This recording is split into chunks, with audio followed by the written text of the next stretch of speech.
Hi, Pat. Thank you for taking your time talking to me here in beautiful Norway. We talked earlier about what you think is essential when helping these gifted and twice exceptional children. Would you expand on that? Yes, thank you, Johnny. Um, there are several things, but there's one critical core, and that is that we're more than our minds. And giftedness is often used, thank goodness, as an educational term, and we're delighted about that. Thank goodness that it's in education. But it's more than that. Giftedness is simply a characteristic of who we are, and it affects every aspect of who we are. And every person who's alive, irrespective of what nation, what gender, it does not matter, has 5 domains.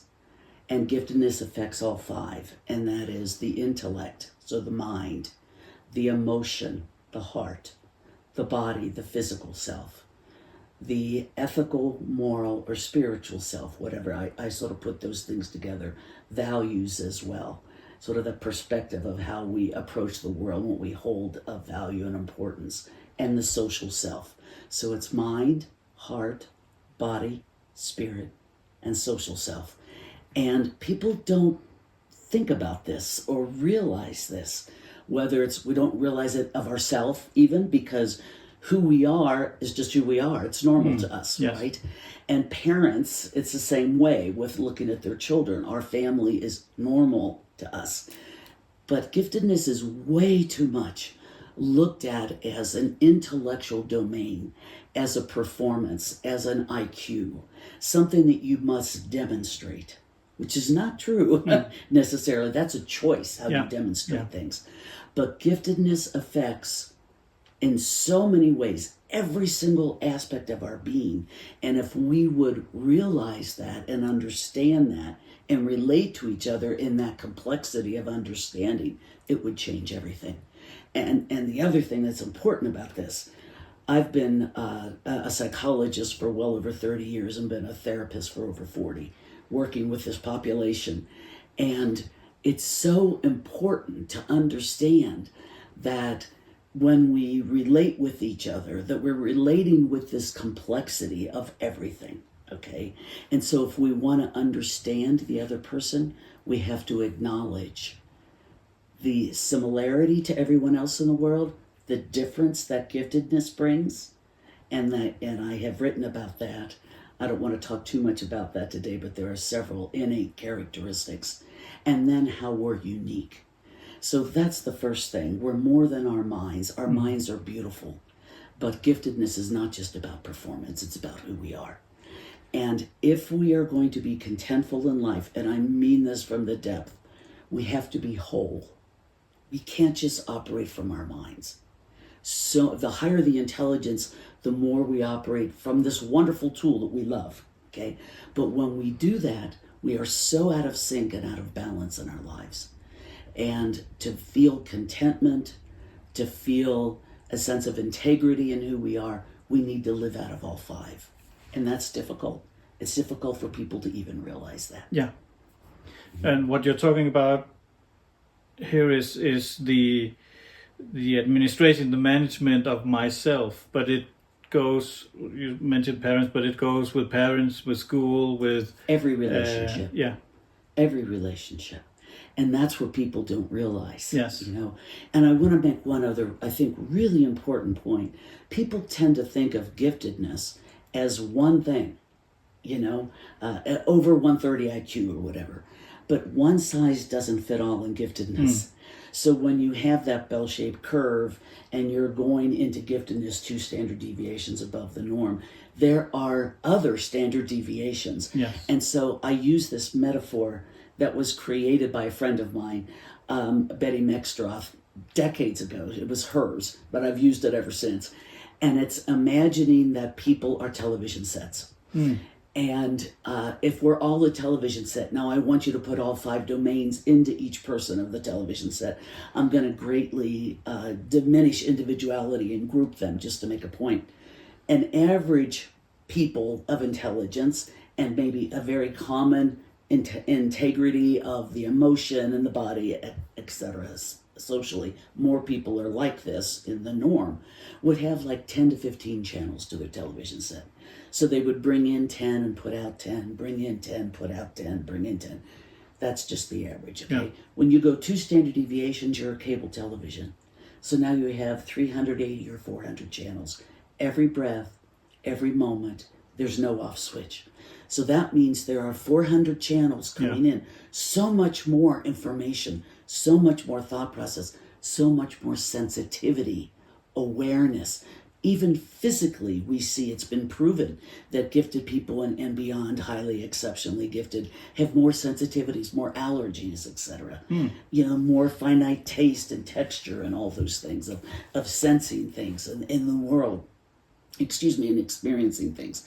And even morally and ethically, you start to see that a gifted person of any age, even the little ones, will question authority. Yeah. Because they have so much information from within them. Yeah. Constantly, okay?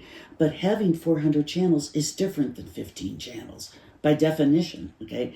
Now, when we go one more standard deviation, and you would think that would be additive. It's not. It's multiplicable. And so a highly gifted person at 145 approximately IQ would be a satellite dish. Yeah. They have 8,000 or 10,000 channels. Yeah. That's markedly different than a moderately gifted. So when you get highly gifted in the classroom, now they want to steer the ship. Yeah. They want to do their own thing because they've got so much coming in, so many questions, so much awareness, sensitivity, perceptivity, okay? That at detail, they go into detail more and more, and they dive into things that they love and have passion about. And when they're done, they're done. You know, but for you to tell me what to do all the time when I've got 8,000 channels going, it's very difficult to accept direction by others when you're that gifted. I'm going to skip to profoundly. And I actually honestly didn't know how to get there. I didn't know what to use. And I was giving a presentation and a man raised his hand and said, "Oh, Dr. Patty, I know what profoundly gifted is. I'm profoundly." I said, "Well, what is it?" He said, "We're Hubble telescopes." Yeah. And I said, "Wow, Yeah. you see everything." He said, "Oh, yes, but that's not what I mean." I said, "What is it?" He said, "We see what others don't even know exists." Yes. And I said, "What does that mean in your everyday life?" And he said, "We're aliens. Yeah. That's how we feel. We feel that different." So when you're a Hubble telescope, to fit in a classroom setting of even 50 that have 50, you know, people that have 50 or 10 or 50, or even people that are cable television is very, very difficult. Yes. So I want everyone to understand that giftedness isn't one size. So it becomes more and more complex, more like a matrix system across all 5 domains, not just the mind. And that has to be incorporated or in family life and in school and every aspect of social interaction and every aspect. So here's a point on that, Johnny. Our families, as we know, there's the genetics coming down. So there's the genetics, and then there's the individuality, right? Always nature, nurture. In our family, so if you have a profoundly gifted parents, the lineage is probably going to be profoundly gifted. Or if that's in the lineage pool, generations, there's going to be aspects of that, okay? Whether it's passions or abilities, talents, whatever. And in the family, let's say you're a family of highly gifted, that's norm for you. Yes. So everybody is a satellite dish. Yeah. Everybody is intense. Everybody has intense emotion. Everybody has sensitivity. Everybody has reactivity. Everybody is asynchronous in their development across all their abilities as well as across the domains. When you leave the household and you go out in the everyday world, you're dealing with a whole lot of people that have 100 channels, 50 channels, 15 channels. And when you have a satellite dish, you are different by definition. Yeah. And they see it and we experience it. Yes. So even the child in nursery school will want to play different games than the other children because they're not complex enough. Yes. 8 crayons. To the average child, they're learning colors. To a highly gifted child, they have 360 crayons. Yes. To a moderately gifted, they have 98 crayons. And so just in who they are, they're different. Yes. And it doesn't mean that they're rejecting those age peers. It's that age doesn't determine how we feel totally connected. Yeah. Our mind determines Right. it, the sensitivity, the perceptivity, all those things, Yeah. our values, our morals, that determines our the group that we belong to, Yeah. that we feel are our peers. So it's important to realize that we bring that with us no matter where we go. Yeah. You mentioned all these channels, and they are different in interest and language and so forth. So in many ways, they are in the periphery of the classroom, and with the twice exceptional, that explodes, of course. And you mentioned the relationship to the teacher is primary, and the teacher has to incorporate, I don't know if that's the word, this child into the classroom. He or she is in the periphery and has difficulties doing the tasks that the class is doing. You have any thoughts on this from the teacher's point of view? I have thoughts from the child's point of view who wanted me to tell the teachers. So one thing I did for 20 years out of the 40 was I asked my clients, because I present a lot, to parent groups and teacher groups, what do you want me to tell the teachers from ages 5 through college? And I have thousands of 3x5 cards that I've collected. What do you want me to tell the parents? Yeah. And so what the kids wanted me to tell the teachers was very similar. These are Patty's words, very overlapping to what they want the parents to know. Yeah. And I reduce it to 3 things. See me, hear me, know me. So this is a challenge for the teacher with every child, isn't it? Every child in that classroom wants to be seen and wants to belong. But when you are different, when you are, by definition, deviant, standard deviations from the norm, and that means deviant, and unfortunately people see that as pathology. It's not pathology, it's just difference, right? Yeah. But by definition you're deviant. Then the teacher is really challenged to hear and see and understand the uniqueness and how they aren't just in the average. Yeah. And so it's absolutely essential, and it's so hard. This means the teacher must do this with him or herself. They must first realize they're more than their mind in the classroom. And of course they bring their body in, they also bring their heart. Yeah. And most teachers enter education because of the social. They want to make a difference with children. Yes. As well as, they want to have relationships, right? As well as their passion, whatever they're teaching, whatever subject matter.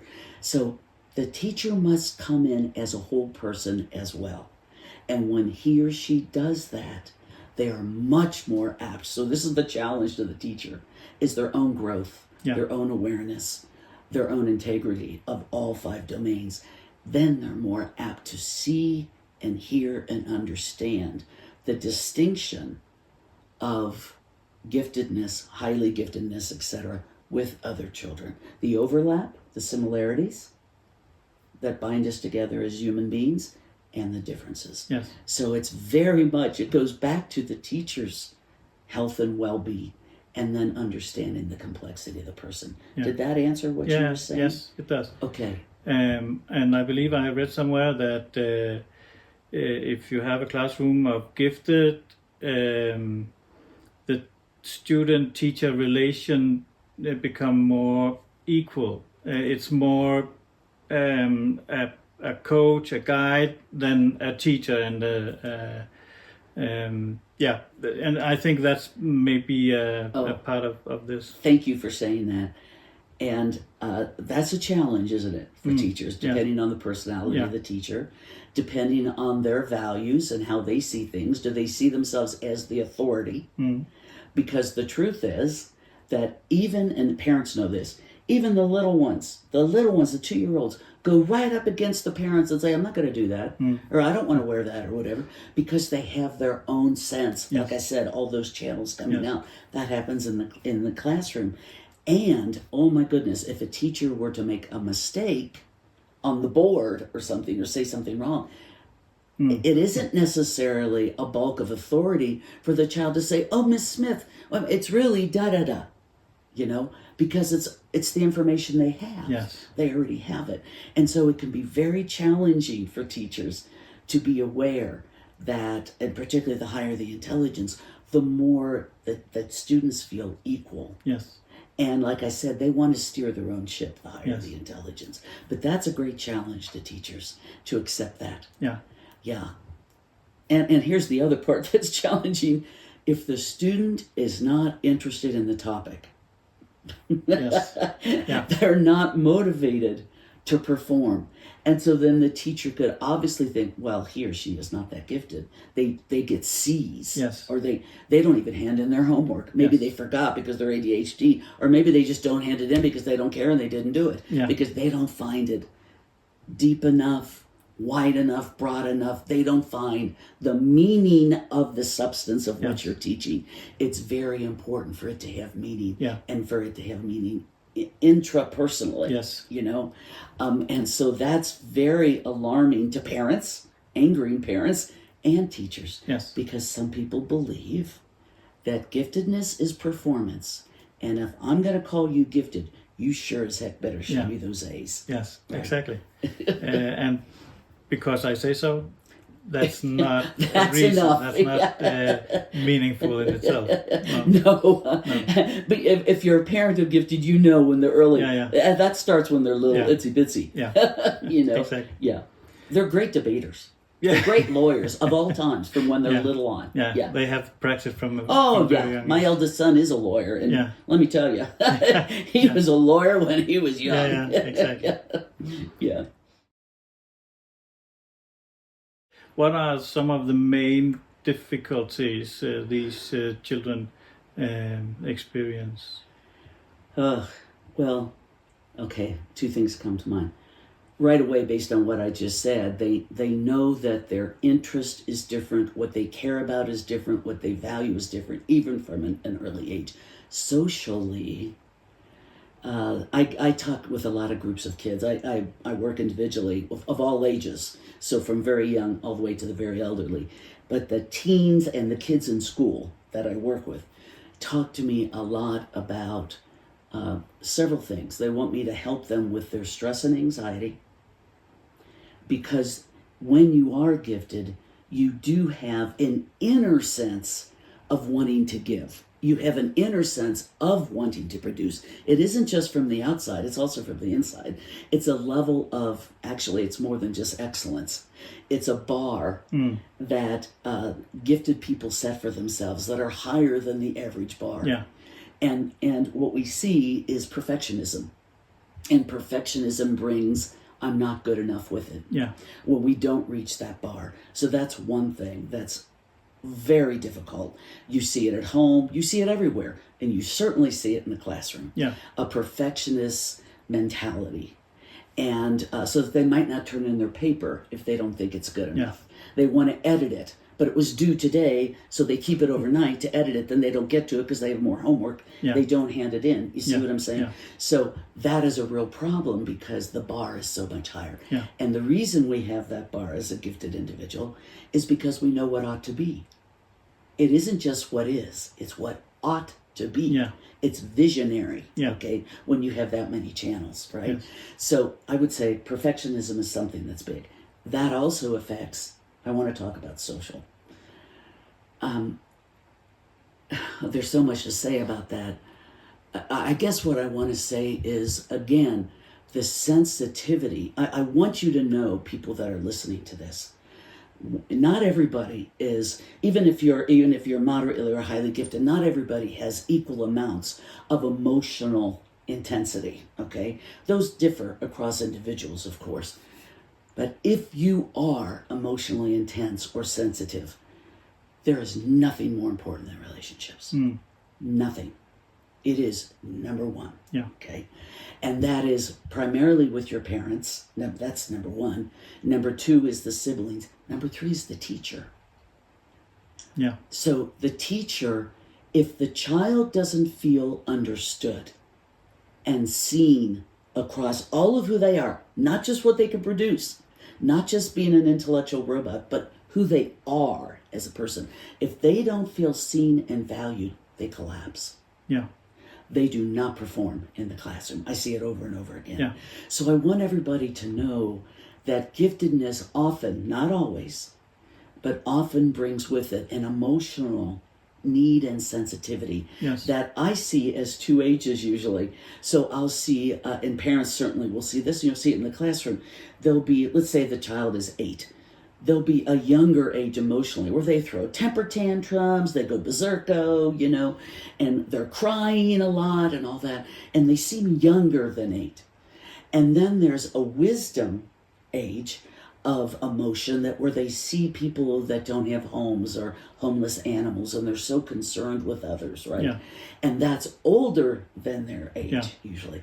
So giftedness and emotion and sociability comes from all aspects of who they are. The other thing we see is the higher the intelligence, the more introversion. Why is that? Because there aren't many people like you. No. No. And what's going on in your mind is more interesting than what other people are talking about. Yeah. Yeah. You have so much going on, so much awareness, so much thought, so many questions, so much synthesis, so much dissecting, that what they're talking about doesn't really matter that Yeah. much. Okay? Yeah. So the higher the intelligence, the more generally, the more introversion. So it gets misconstrued.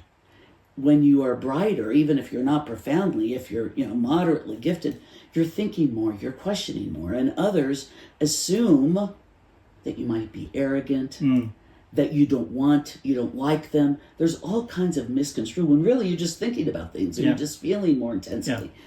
And what happens in the classroom, I want to bring up 2E right now with this. If you're 2E, which means you're gifted in some capacity, and you have something thwarting the demonstration of your giftedness. So it's like a car that can go really, really fast, and all of a sudden it flips into neutral. Yeah. And you can't produce what you already understand. Yes. You can't show it. When that is true, whether it's dyscalculia, dysgraphia, dyslexia, processing speed, working memory, whatever it is that's thwarting that, autism, whatever it is that's thwarting some of your performance.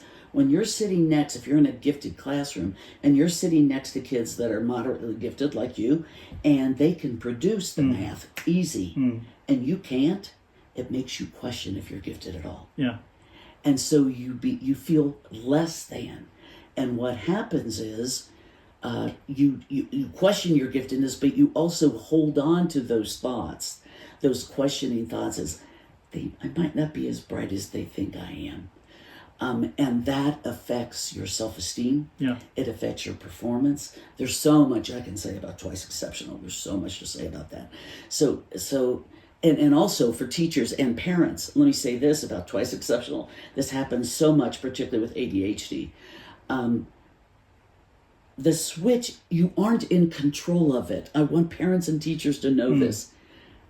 It's just who you are. And sometimes you can produce. Sometimes you could do it, and the next time you can't do it at all. Yeah. And that's very confusing to parents. Yeah. When they say, just sit down and do your homework, you understand this, just do it, and the child can't get themselves to sit down because in the classroom they've been having to sit down and obey and do all the things. By the time they get home, they're ready to implode or explode. Yeah. And they cannot just sit down and produce like that. They need breaks. Yes. And they need, there's so much to say about it. So Twice Exceptional is something that's particularly difficult. If it's like, I have a son who is dyslexic, pretty severely dyslexic, has a twin, both of them highly gifted. The twin has no problem with anything. Zap, zap, zap, zap, A. Then you have the other twin has dyslexia. And I remember him at home going, I hate my brain, like that. And the teachers they could not see his dyslexia because he was too bright. Yeah. He could hide it, he could mask it. Yes. But he felt it. And eventually we got somebody to work with him on that. Then what happened? Teachers forgot his giftedness. Yes. And they focused on his lack. So he focused on his lack. So the question becomes, what is wrong with me? Yes. And I'm not as bright as they thought I was, those kinds of things. So all that affects how we feel about ourselves, and then how we relate with others. Yes. I talk sometimes about it as a paradox. You mentioned the bell curve, and in height and in weight, we are at one point, and Yes. that's it. And intuitively, we would like giftedness to be at one point as well. Yes. But these twice exceptional, they are both in the gifted part of the bell curve and in the other side, and that's Exactly. a paradox. It is. Both for the individual to process and to understand, but teachers and parents as well. Absolutely. It's very difficult. It's so confusing. Yeah, exactly. It's so confusing because they have this vocabulary when they talk. Yeah. They're a couple years older. Yeah. You know, and then they can't produce it. Exactly. They can't show you what they do know, what they understand. Yeah. That's why for some kids, by the way, instead of written test, verbal testing is very helpful. Yeah. Because they can dialogue. Yeah. Often, Yeah. depending on personality, Yes. again, they can dialogue what they know if you ask them questions, but they can't get it down. No. Particularly in a time test Yeah. where anxiety comes in. There. Yes. Mm-hmm. We've talked a little about the teacher-student relations. You mentioned the peers as very important socially for these kids. And with the teachers, you can probably expect some kind of abstract thinking or curiosity towards the students. Why are they doing as they are doing? But that may be more difficult with the peers. So are you asking me what are some helpful tools for kids to make friends? Yes, for example. That's exactly the question I get from many parents. Okay. Maybe I should have reframed my question to that. Yes. The higher the giftedness, as I said, he said it was Hubble telescope or aliens, the more difficult, just in virtue of numbers, to find people who truly understand the magnitude of what's inside. Yeah. Okay. So here's another point. Most gifted people of all ages, because I work with all ages, don't want to just have surface relationships. Now, that advances more and more the older you get, particularly in your teen years. It keeps on growing. That you want depth of relationship. You want intimacy.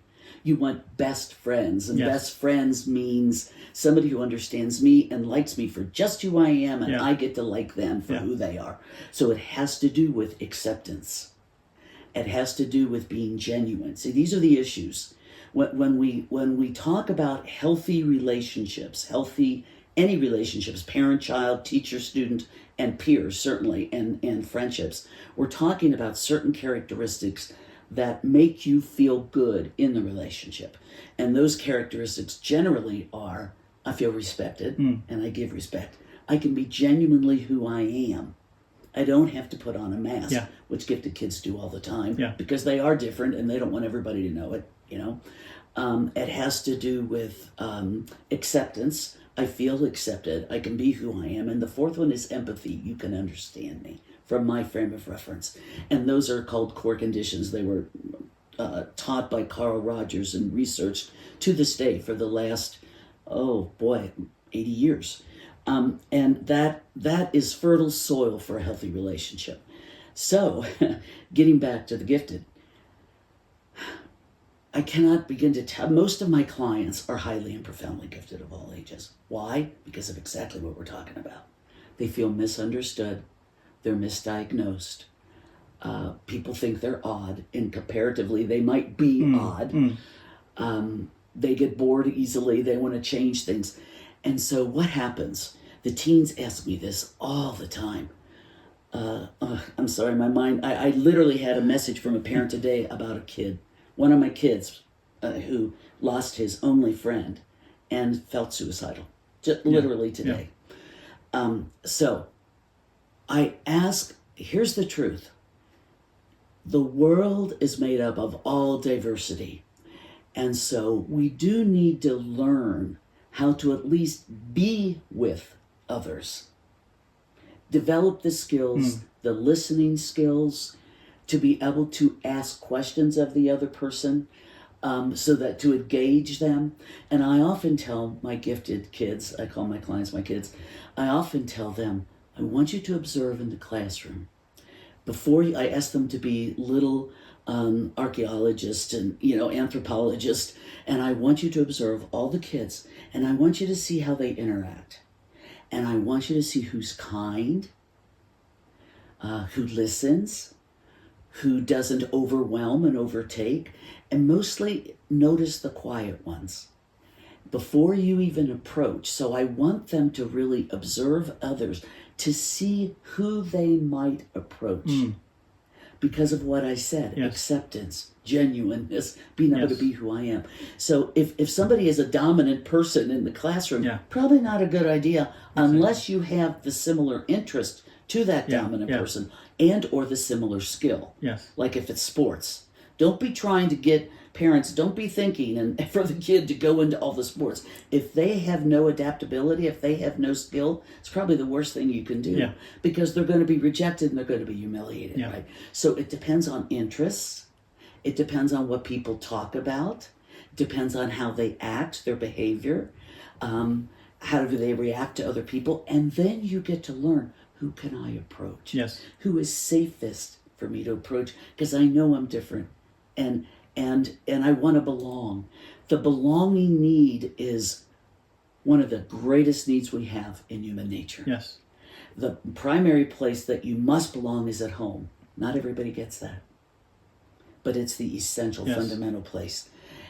But we also want to belong elsewhere. So how can I belong? And it's through my interests, okay? It's through values. So it could be in school, the clubs, or, things they like to do. If they're gamers and they're good at gaming, great way to connect with other kids.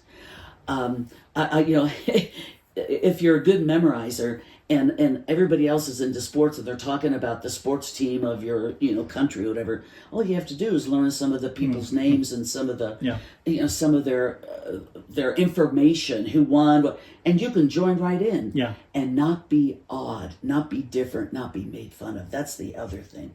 Again, remember that sensitivity, that difference. Sometimes many gifted children, almost all, have in some capacity been actively rejected by others, verbally and sometimes, particularly for boys, physically. The girls generally will let you sit at their table at the lunchroom one day and the next day there's no seat. Yes. And you're rejected and you're devastated by that. So we do have to learn how to listen to others, how to see others, just like we want to be seen. We need to learn how to belong, how to fit in. Now I'm going to say something that is more personal. I thought I did really well in that. I'm pretty social. And I have an experience that I had in my life that really changed my life and that I share with gifted kids, particularly groups. I was often asked to a party, this one Christmas party, and one year I wasn't asked. I was a graduate student at the time. And I was devastated. My friend was going, my one friend was going. I said, Meg, why wasn't I invited to the party? And I was always invited in the past. And she said, Patty, they think you're too intense. And I said, what are you talking about? I'm too intense. Because to me it was normal. I really didn't know what that meant, And so that night I cried for 5 hours, just like other kids cry for 5 hours, right?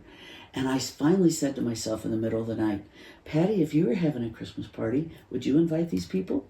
And I said, probably not. And I said, why? They're very kind. They're good people. Because I'm sort of bored. We don't talk about things. They don't talk about what I want to talk about. And so I realized that I called it an apple. I had put on an apple suit to be with them. Didn't even know I was putting on that. I was masking, trying to be like them. But they knew I wasn't an apple. They knew I was an orange. And so I realized in the middle of the night, maybe if I'm the orange that I am, I'll attract other oranges. And it changed my life. And the one thing I want to say is often the oranges aren't our age at all.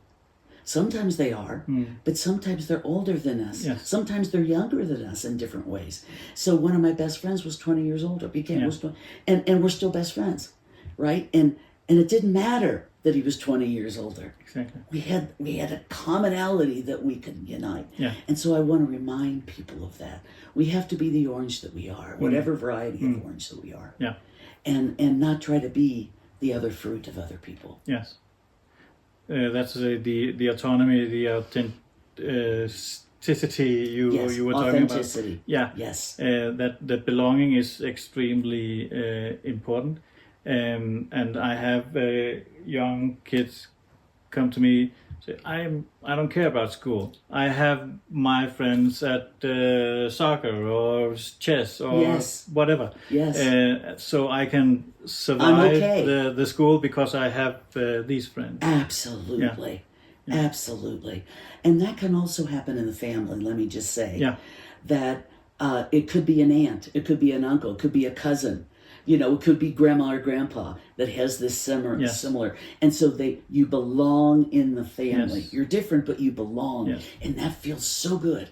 That's fertile soil to grow. Yeah. Okay. Yeah. Yeah. Mm-hmm. We have to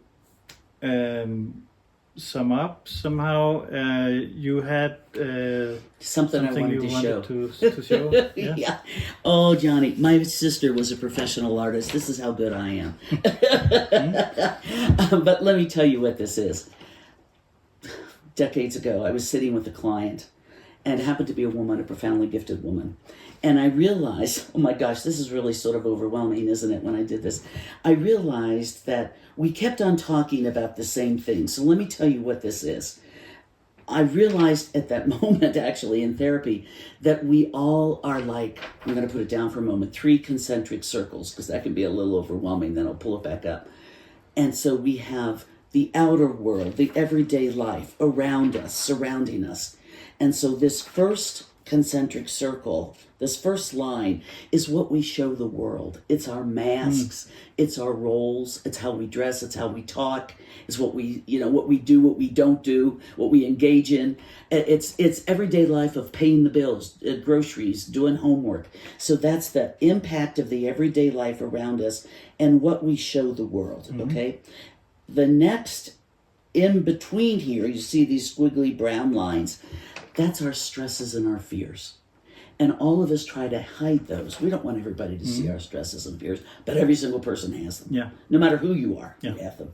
So the outer world affects us, and we feel like we have to perform. We have to do these things, and we feel compelled to do them, but also frightened to do them. I can't do them. Maybe I'm not good enough, etc. And we hold those in. And I want to say that it's important to understand what the stresses and fears are in the child, but as parents particularly, but also as teachers, to acknowledge it. That's the empathy, but not get controlled by it. Don't sit there with it, because if you do, the child will sit there. So you're trying to help them problem solve how to deal with those stresses and wounds, but not stay in them. Yes. Does that make sense? So the next group, the next part is our history. It's our life at home. So were we brought up in a fertile soil home? Was it safe to be who I was? Was there abuse? Was there alcoholism? What was there going on in the family? Did people listen to each other? Did we make fun of each other? Etc. Could we be genuine? So the family history is critical. But the other history that's critical is school. What has happened in school? Was I accepted? Was I seen? Was I acknowledged? Did people understand me? Did I have a friend? Was I alone? Those are the imprints of our life. And you can see how they're squiggly. And I say, it's the blessings, it's the challenges, it's the difficulties. And those are those dark marks of like, the good, the bad, the ugly. The things that I remember that haunt me and hurt me that we hold on to. Yeah. So this client kept on talking about, she was very, very brilliant, and everybody in her group expected her to perform top because she was the smartest, right? Yeah. So she had constant pressure and fear. Could I do that?